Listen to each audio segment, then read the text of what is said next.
현대인들의 특징은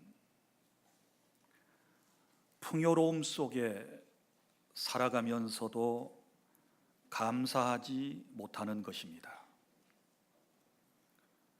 사실 우리가 날마다 눈을 뜨면 죽는 소리를 하고 살아가지만 생각해 보면 모든 것이 다 하나님의 은혜 가운데 살고 있음을 믿으시기를 바랍니다.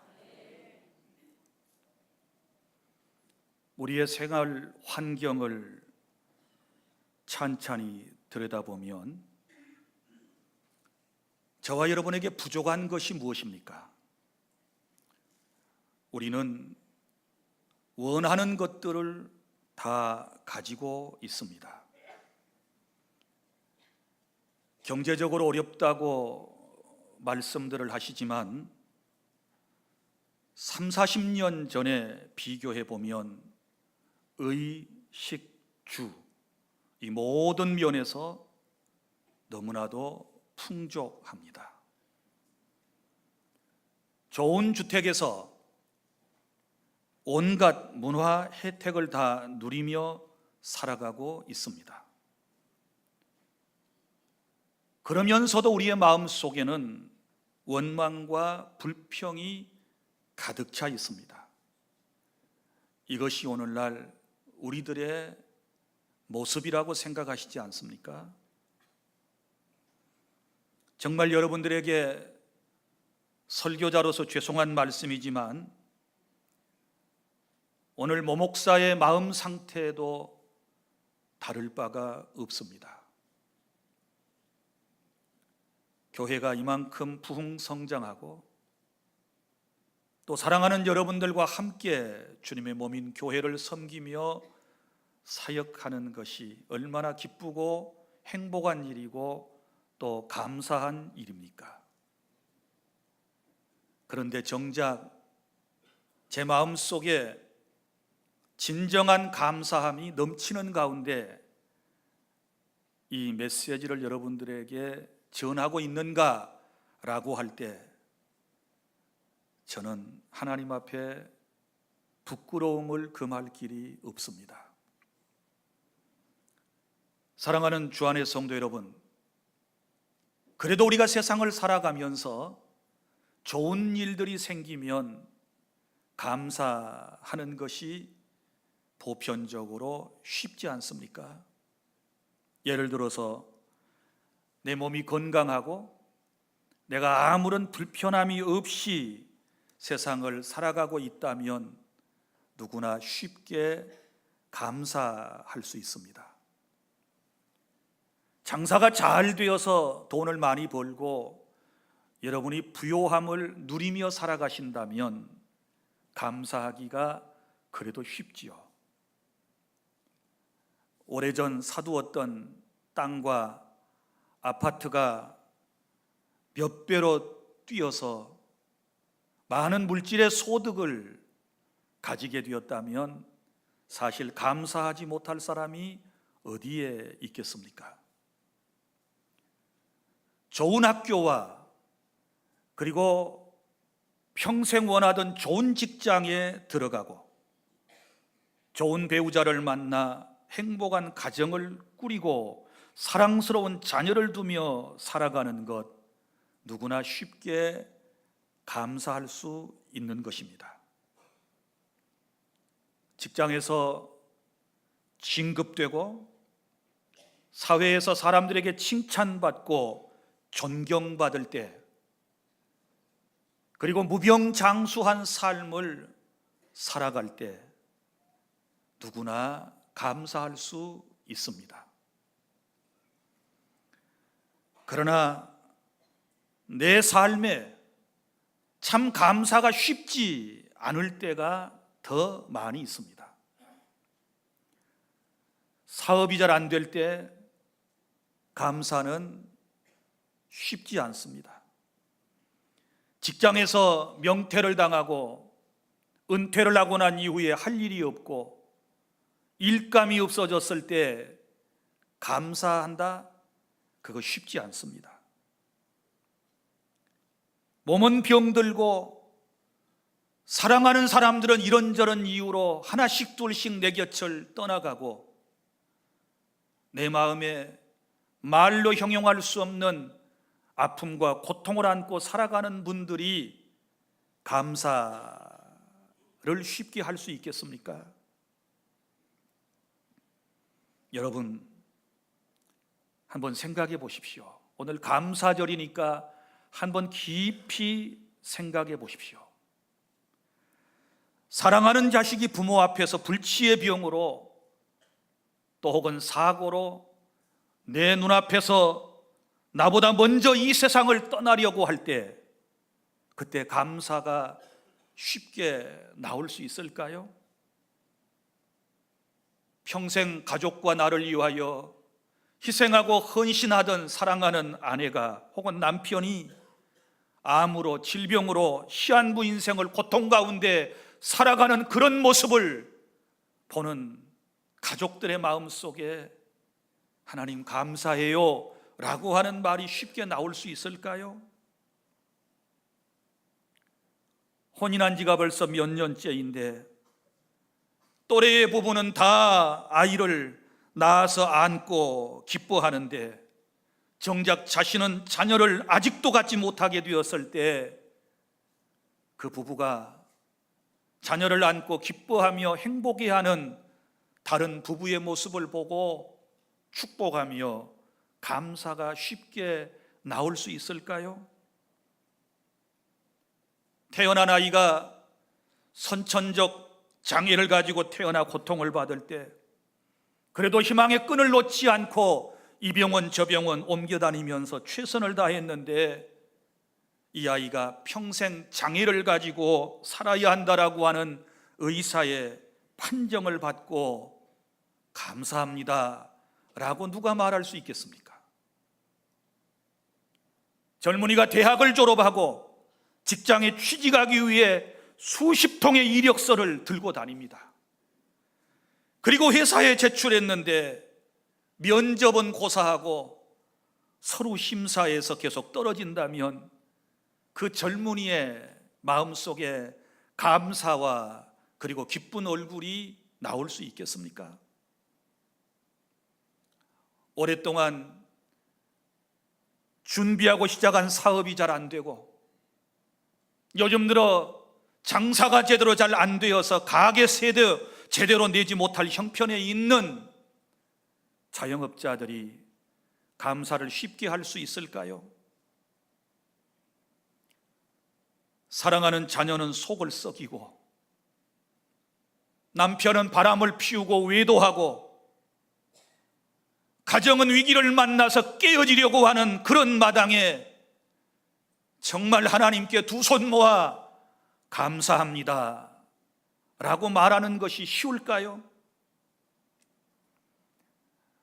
남들의 자식들은 혼인할 때가 되면 혼인을 해서 행복하게 살아가는데 내 사랑하는 아들과 딸은 혼인 정년기가 지나 40이 다 되고 40을 훌쩍 넘겨가는데도 혼인할 기미가 보이지 않을 때 그런 자녀를 둔 부모의 마음 속에 기쁨과 감사와 웃음꽃이 피어날 수 있을까요? 집안 배경, 학력, 외모 등 소위 스펙이 좋지 않아 남들에게 무시를 당하고 사회 경쟁력에서 소외된 사람들이 감사하며 살아가는 것은 결코 쉬운 일이 아닐 것이라고 하는 것을 우리는 잘 알고 또 경험하며 세상을 살아갑니다. 사랑하는 사람을 저 세상에 먼저 보내놓고 외롭게 하루하루를 눈물로 온 밤을 지새우며 살아가는 사람들의 마음 속에서 감사합니다 라는 말은 참 듣기 힘들 것 같습니다. 그런데도 불구하고 오늘 우리 하나님 아버지께서는 예수님을 믿고 구원받아 이 자리에 예배하고 있는 저와 여러분들에게 하시는 말씀이 감사하라 라고 우리에게 요청하시는 것입니다. 데살로니가전서 5장 18절, 범사에 감사하라. 이는 그리스도 예수 안에서 너희를 향하신 하나님의 뜻이니라. 네가 내 뜻대로 살기를 원한다면 범사에 감사해야 해 라고 주님이 우리에게 당부하시는 것입니다. 빌립보 4장 6절, 아무것도 염려하지 말고 모든 일에 기도와 간구로 너희 구할 것을 감사함으로 하나님께 아뢰라 라고 또 말씀을 하시지 않습니까? 시편 136편에서는 여호와께 감사하라, 여호와께 감사하라 수십 번씩이나 우리에게 그래도 감사해야 된다고, 그래도 세상에서 감사하며 살아야 하는 것이 성도의 삶이라고 주님께서 우리에게 말씀하심을 여러분 기억하시기를 바랍니다. 저도 나름 세상 사람들이나 우리 동역자들이 볼 때는 목회에 성공한 목사라고 시쳇말로 부르지만 여전히 감사하라고 하는 이 말씀은 제 마음에 큰 부담이 됩니다. 그래서 왜 마땅히 감사할 일이 엄청나게 많은 모목사가, 또 우리 주 안에 성도들이 감사하지 못하고 원망과 불평하며 세상을 살아갈까 하고 생각해 보았습니다. 그래서 오늘 첫째로 감사하지 못하는 이유가 무엇인가? 세 가지 이유가 크게 있습니다. 먼저는 욕심 때문입니다. 야고보서 1장 14절부터 15절, 오직 사람이 시험을 받는 것은 자기 욕심에 끌려 미혹됨이니 욕심이 잉태한 즉 죄를 낳고 죄가 장성하여 사망을 낳느니라고 말씀을 하셨습니다. 여기 자기 욕심에 이끌려 시험을 받는다. 선한 욕심이 아니라 자기 욕심입니다. 무슨 얘기인가 하면 인생이 다 욕구 혹은 욕심을 가지고 살아가는데 자기의 원하는 바가 성취되지 아니하게 되었을 때 더 많은 것을, 더 큰 것을, 더 좋은 것을 내가 소유하지 못했다는 것 때문에, 그 욕심 때문에 마음속에 감사가 떠나가고 원망과 불평이 가득 차게 되는 것입니다. 자조감이 없는 이 욕심이 우리의 마음속에 감사를 빼앗아가고 있습니다. 욕심을 버리면 감사가 넘치는 인생인 것을, 조금만 내려놓고 자신을 비우면 모든 것이 다 감사할 것을, 이 마음속에 자기가 원하는 자기 욕심을 버리지 못하기 때문에 오늘날 많은 사람들이 엄청난 감사의 제목을 가지고 살아가면서도 하나님께 감사하지 못하고 오늘 여러분의 표정, 이 표정으로 지금 세상을 살아가고 하나님께 예배를 하고 있습니다. 안타깝지 않습니까? 또 한 가지 이유는 상대방과 비교 의식 때문에 그렇습니다. 무슨 얘기인가 하면 상대방과 나 자신을 비교할 때 그걸 긍정적으로 비교하면 감사가 되겠지요. 그런데 그게 너무 지나치면 우월감이 되겠지요, 비교가. 그런데 너무 자기 자신을 낮게 평가하여 비교하게 되면 마음속에 감사가 사라지게 될 것 아니겠습니까? 예를 들어서 외모를 타인과 비교를 합니다. 나는 왜 저 사람보다 아름답지 못해? 나는 저 사람보다 왜 잘나지 못했어? 외모를 비교하는 순간에 자기 자신의 초라함을 느끼면서 사람은 불평하기를 시작합니다. 또 학력도 마찬가지입니다. 자꾸 상대와 비교해서 나는 왜 좋은 학교를 못 나왔지? 나는 왜 장학금을 받으며 공부를 못했지? 이것 때문에 마음속에 감사가 사라진단 말이지요. 재산도 마찬가지입니다. 타인의 재산과 자꾸 비교할 때 그리고 여러분의 가정에 대한 여러 가지도 자꾸 타인의 가정과 비교할 때, 부정적으로 비교하게 되었을 때, 남편도 비교하고 아내도 비교하고 자식도 비교하고, 이렇게 비교할 때 우리 마음에서 불평이 나옵니다. 여러분, 그렇지 않습니까? 비교하는 순간에 내 마음의 감사가 사라지게 됩니다. 사랑하는 주 안의 성도 여러분, 이런 잘못된 부정적인 비교의식을 다 떨쳐버리는 시간이 되시기를 바랍니다. 그리고 또 하나는 쓸데없는 세상 염려 때문에 감사하지 못하고 있습니다. 아직 일어나지도 않는 일을 염려하기 때문에 감사가 되지 않는 것입니다. 염려 대신에 저와 여러분이 해야 할 일은 주님이 말씀하신 대로 마태복음 6장 34절, 그러므로 내일 일을 위하여 염려하지 말라. 내일 일은 내일이 염려할 것이요 한날의 괴로움은 그날의 족하니라. 염려한다고 되는 일이 없습니다. 걱정만 하고 있다고 되는 일이 없습니다. 염려와 걱정 대신에 해야 할 일은 빌립보 4장 6절에 말씀하신 대로 아무것도 염려하지 말고 오직 모든 일에 기도와 간구로 너희 구할 것을 감사함으로 하나님께 아뢰라. 감사하며 기도하는 것이 염려를 물리치는 방법입니다. 그런데 감사와 기도를 드리지 아니하고 늘 걱정만 하고 있어요. 내일 일은 아직 일어나지 않았습니다. 잠시 이후의 일이 어떻게 될런지는 아무도 장담할 수가 없는 것입니다. 여러분, 역전되는 인생이 얼마나 많이 있습니까? 우리 요즘 똑똑히 경험하고 체험하고 있지 않습니까?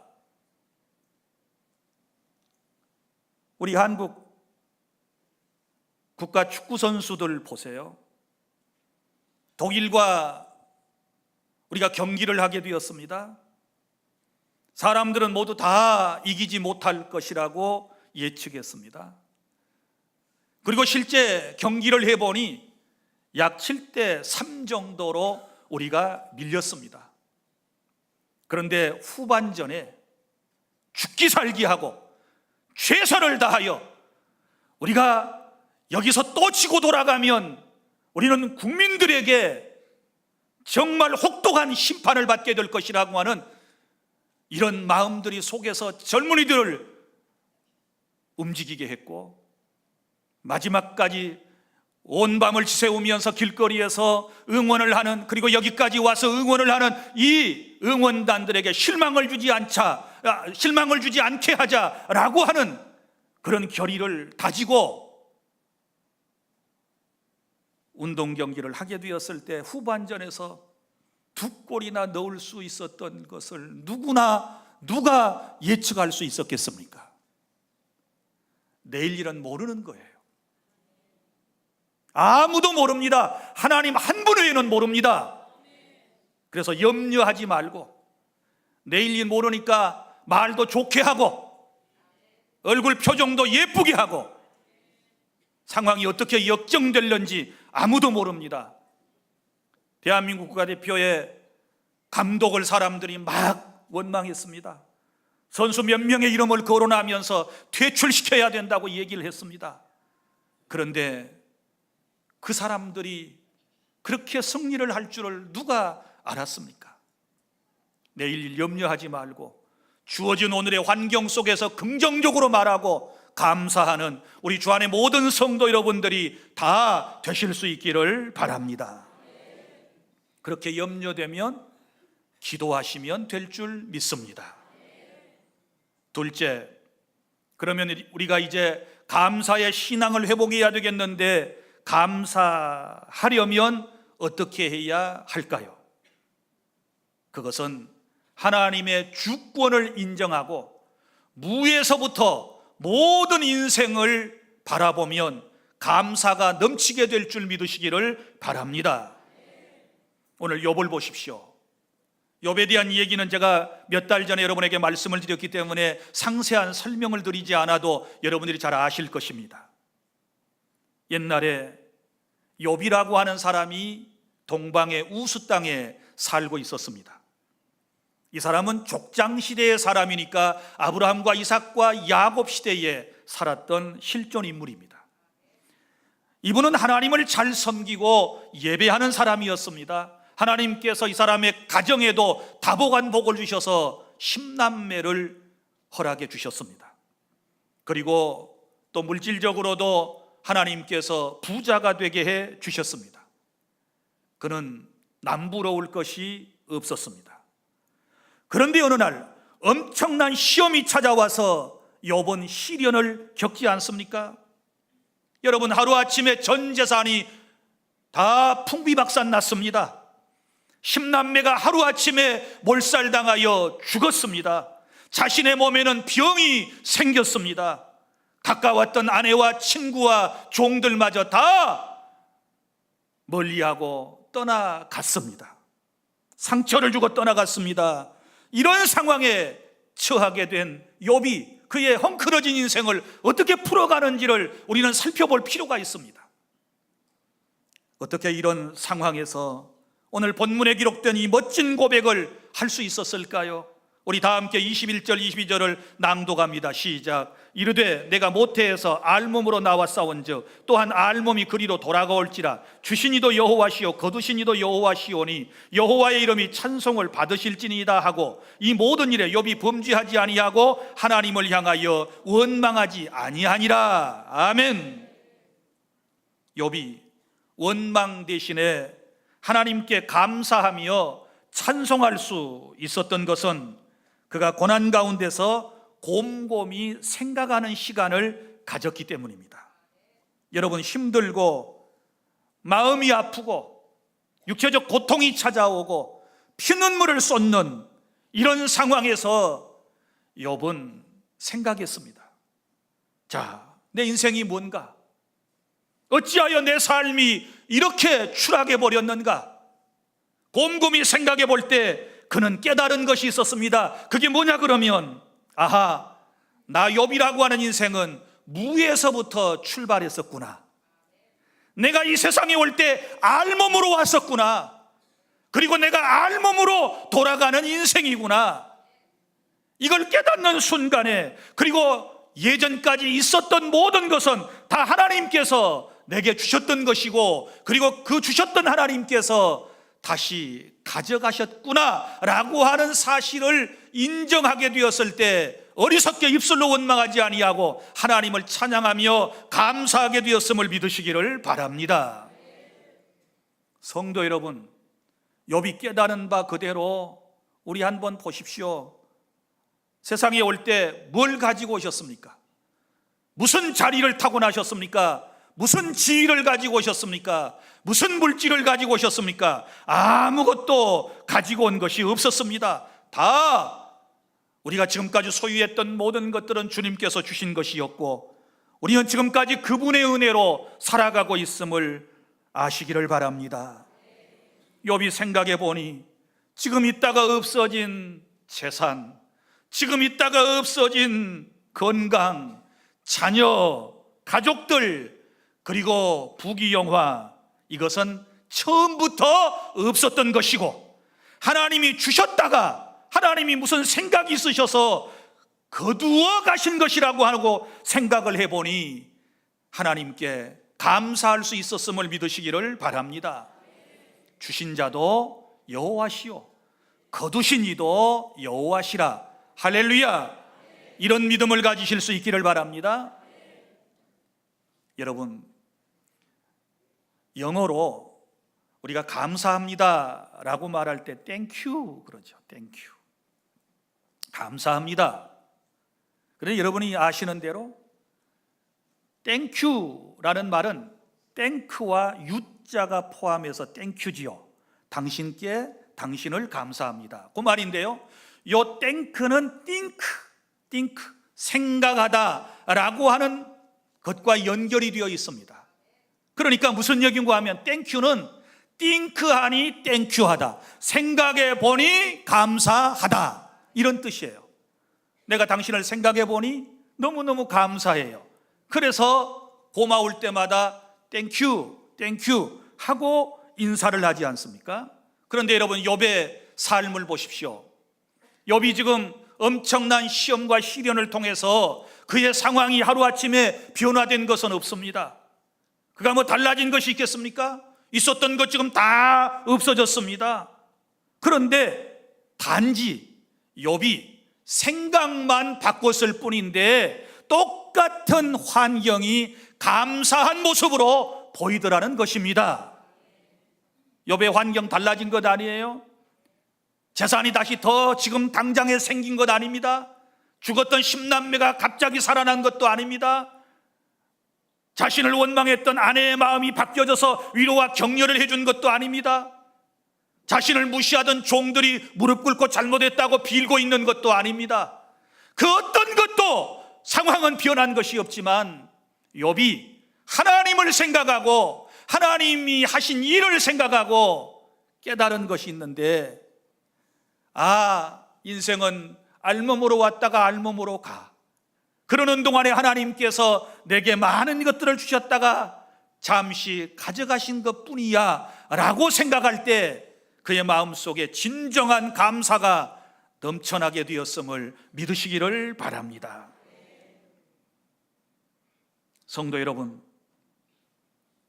그러나 안타까운 것은 현재의 나의 모든 것이, 나의 가정, 나의 물질, 나의 직장, 나의 건강이 내 능력과 내 수고에서부터 온 것이라고 생각하는 사람은 풍요로움 속에서도 감사하지 못하고 교만하게 살아가는 사람이고, 이런 사람의 인생은 기쁨이라고 하는 것을 찾아볼 수가 없는 것입니다.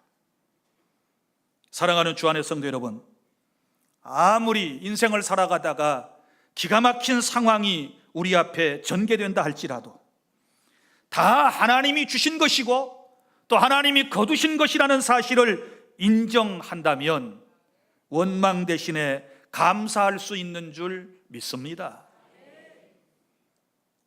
평생 감사라고 하는 책에 보면 이런 간증이 나옵니다. 전쟁터에서 아들을 잃은 부부가 아픔을 딛고 하나님께 감사하는 멋진 장면이 있는데, 이 부부는 이런 감사의 내용을 헌금 봉투에 적었습니다. 하나님, 좋은 아들을 주셔서 20년 동안 함께 있게 해주신 하나님께 감사합니다. 그리고 이 아이의 영혼을 하나님께서 받아주시오니 감사합니다 하고 하나님께 감사를 했다는 것입니다. 아들을 잃고 얼마든지 원망할 수 있었지만 부부는 20년씩이나 아들과 함께 했던 소중한 추억이 하나님의 선물이라고 생각하고 감사로 바꿀 수가 있었던 것입니다. 이런 은혜를 저와 여러분도 체험하실 수 있기를 바랍니다. 사랑하는 여러분, 우리는 참으로 감사할 일이 많은 이 세상에 살아가면서도 지금까지 감사하지 못하며 세상을 살아왔습니다. 늘 있다가 없어진 것, 잃어버린 것만 생각하며 불평을 했습니다. 그러나 이제 우리의 인생을 무에서부터 살펴본다면 모든 것이 다 감사인 것입니다. 여러분, 생명을 주신 하나님, 아름다운 세상을 내게 주신 하나님, 건강한 육신을 주시고 의식주의 모든 것을 해결해 주신 하나님, 내게 필요한 모든 것마다 때를 따라서 다 주신 하나님, 그 하나님을 생각해 보면 모든 일이 감사뿐인 줄 믿습니다. 다 하나님이 주신 것입니다. 다 주님이 거저주신 것을 우리는 누리며 살아가고 있습니다. 이것을 깨달은 시편 기자는 시편 116편 12절에서 여호와께서 내게 주신 모든 은혜를 내가 무엇으로 보답할꼬, 하나님이 주신 모든 은혜를 내가 무엇으로 보답할꼬, 멋진 고백을 하지 않습니까? 그리고 그 무엇보다도 죄와 허물로 죽었던 우리를 구원해 주신 하나님의 놀라운 은혜에 감사하시기를 바랍니다. 우리가 구원의 문제에 있어서 생각해 보십시오. 우리가 구원받을 만한 조건이 있었습니까? 전적 타락했지요. 전적으로 무능력했지요. 구원받을 만한 여망이 우리에게는 전혀 없었습니다. 그런데 사랑의 하나님께서 은혜를 베푸셔서 나를 구원해 주신 것은 하나님의 놀라운 은혜인 줄로 믿으시기를 바랍니다. 예수께서 십자가 위에서 우리의 죄를 담당하고 피를 쏟고 죽으시고 성령 하나님께서 나를 예수님께로 이끄시어 예수님을 구주로 믿고 고백하며 살게 하셨고 여기까지 인도해 주신 것을 생각하면 우리는 날마다 감사해야 하는 것입니다. 성도 여러분, 감사하며 살아가는 것 결코 쉽지 않고 힘듭니다. 저도 감사하는 삶을 실천에 잘 옮기지 못하면서 이 설교를 하는 것 여간 부담스러운 일이 아니라고 여러분에게 말씀을 드렸습니다. 그러나 감사할 것이 없다고 생각될 때, 나도 모르는 사이에 내 입술에서 투덜거림이 나올 때, 원망과 짜증이 내 입술에서 나올 때, 무에서부터 시작하여 하나님께서 내게 주신 은혜를 여러분이 생각해내고 감사하시기를 바랍니다. 지금 없는 것도 처음부터 없었던 것이고, 지금 있다가 없어진 것도 처음부터 없었던 것이고, 지금 있는 것도 다 하나님이 주신 것이고, 이 모든 것이 전적인 하나님의 은혜임을 알고 우리가 겸손해야 될 줄 믿습니다. 감사는 신앙과 내 삶에 회복을 가져옵니다. 감사하면 다 회복이 돼요. 그리고 감사하면 행복을 지키는 은혜가 있게 돼요. 날마다 감사하며 살아가면 하나님께서 내리신 놀라운 행복을, 이 놀라운 복을 우리가 지켜나가고 더 큰, 더 좋은 복으로 만들어갈 수 있다는 사실을 기억하시기를 바랍니다. 말씀을 맺습니다.